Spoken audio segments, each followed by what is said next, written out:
Hi, it's Sherri from A Quilting Life, and I'm here today with my March update. In today's update, I'll talk about the goals I set at the beginning of the month and share with you my progress on those goals and a few other things I've worked on. But I also am going to talk to you just a little bit about a few tips and tricks for keeping up with your projects. So let's get started with the March update. So at the beginning of March, I was coming off of a really busy February, and I also knew that I have a lot of projects to sew in March and April.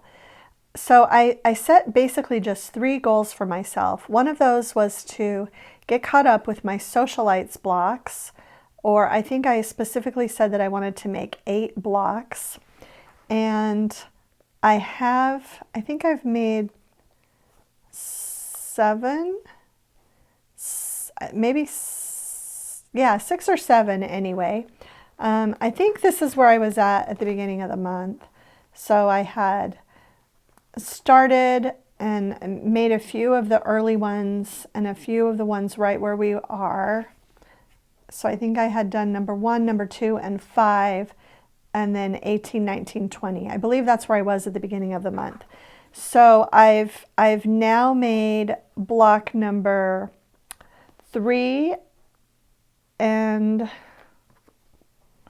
4. So I've got 1 through 5 that are completely done.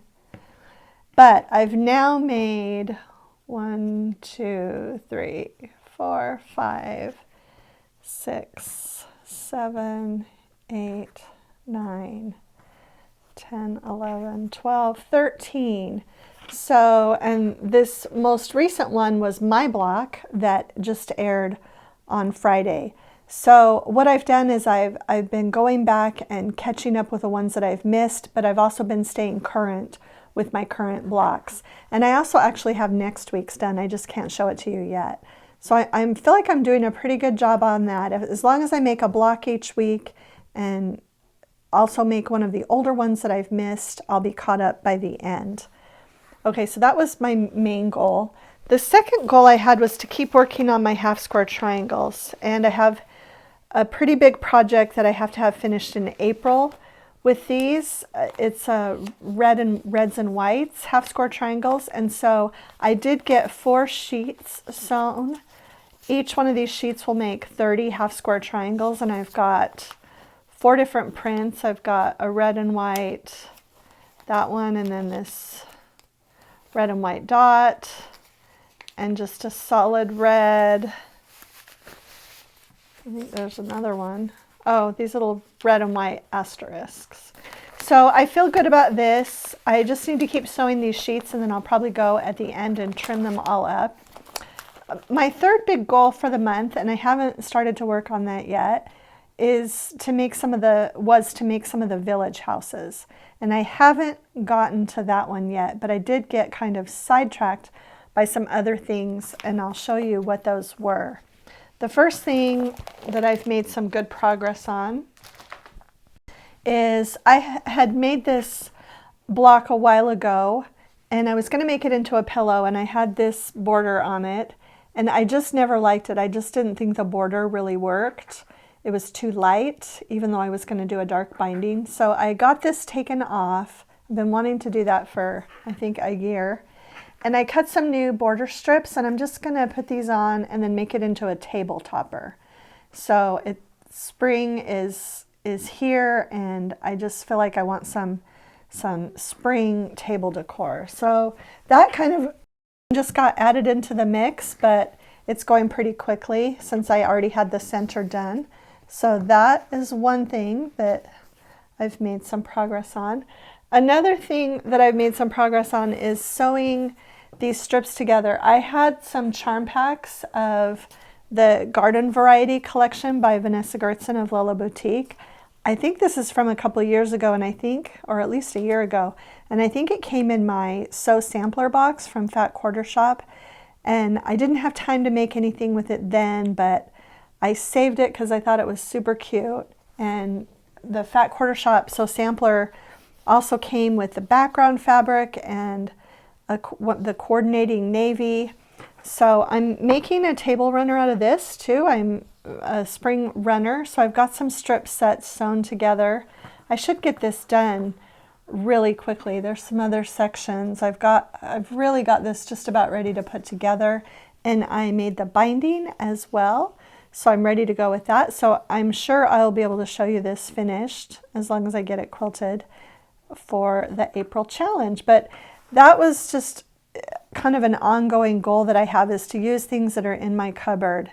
If I saved it, it's because I thought it was cute and I want to use it. So, and I might have enough to make something else. I had some good scraps from that one.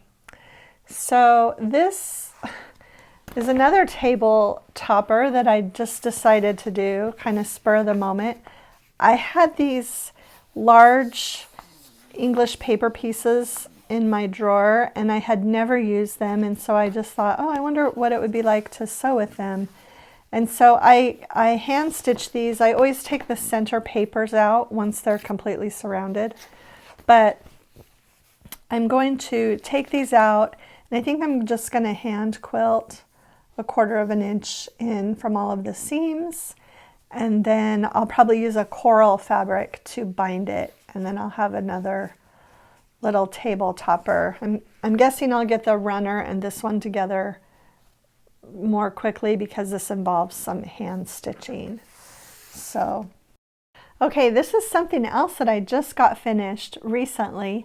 This is my hope chest pattern, and I put these blocks together using our front porch fabrics a couple of years ago when I was teaching a class at a retreat, and the blocks just kind of sat in the drawer for a while. And so last summer I put them together, and I didn't have any of the hope chest fabrics for the border, but I had this Clover Hollow print that I thought would be super fun. And so I added the border, and I used a Summer Sweet print for the backing, took it to my quilter, and then she kept telling me that she could quilt it, but I kept giving her other quilts and saying, oh, this one doesn't matter, it's just been in my unfinished pile forever, just whenever you get to it is fine. Well, she got it finished and gave it to me in February, and so I sat down to bind it, and I didn't have anything from these other collections, but I did have this navy print from Happy Days that I thought worked really well with the binding. So that was really fun to get something finished that was just in my closet, and actually it's just been at my quilter's house for quite a while, and now it's done and we can use it.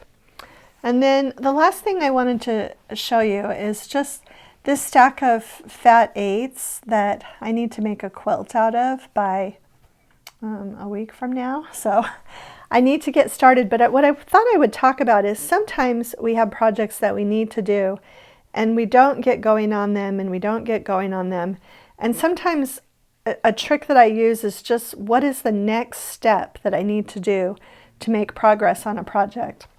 And so I've had this on my list. Well, the next step was actually just pulling the fabrics. I had it designed digitally on a piece of paper. And so my next step was just to go to my stash and pull these fabrics out so that I can now cut out the quilt. And it was a really simple thing. It probably took me less than 15 minutes to get all these fabrics together. But now, today, when I clean up after this video, I'm going to leave these on the table, and now I'm ready to cut out that quilt. So I just really wanted to stress, I really call it a technique. What is the next step I need to do to move forward with this project? And hopefully just thinking about that when you have a project that you're stuck on or that you're behind on will help you move along and get it finished. Okay, so that's it for the March update. I made some good progress. I still have some things I need to work on, and I hope that the tips I gave you at the end of the video will help you as you try to keep up with your goals and projects throughout the rest of this month and whenever you have lists of things to do. If you enjoyed this video, I'd love it if you'd share it with a friend, hit the like button, and subscribe to the channel.